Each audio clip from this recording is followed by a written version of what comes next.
பெரிய வெங்காயம் 3, காஞ்ச குண்டு மிளகா 10, பூண்டு 15லேருந்து 20 பல்லு, அளவு புளி. சாட்டே பண்ணுறதுக்கு கிரவுண்ட் ஆயில் வச்சுட்டு தேவையான அளவுக்கு எண்ணெய் ஊற்றிக்கோங்க. வெங்காயம் போட்டு நல்லா வதக்குங்க. நல்லா வதங்கணும். வதங்கினா தான் உங்களுக்கு அந்த ஃப்ளேவர் கிடைக்கும். உப்பு வந்து உங்களுக்கு 1/2 ஸ்பூன் போட்டுக்கோங்க. அப்போ தான் நல்லா வதங்கும், சீக்கிரமாக வேகும். வெங்காயம் வதங்கிட்டுச்சு. இப்போ வந்து பூண்டு ஆட் பண்ணிக்கோங்க. பூண்டையும் சேர்த்து நல்லா வதக்குங்க.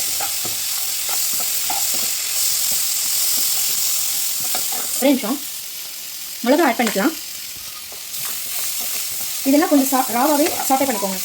ஏன்னா நம்ம மறுபடியும் வந்து கிரைண்ட் பண்ணிவிட்டு ஒரு வதக்கணும். இப்போ புளி ஆட் பண்ணிக்கலாம்.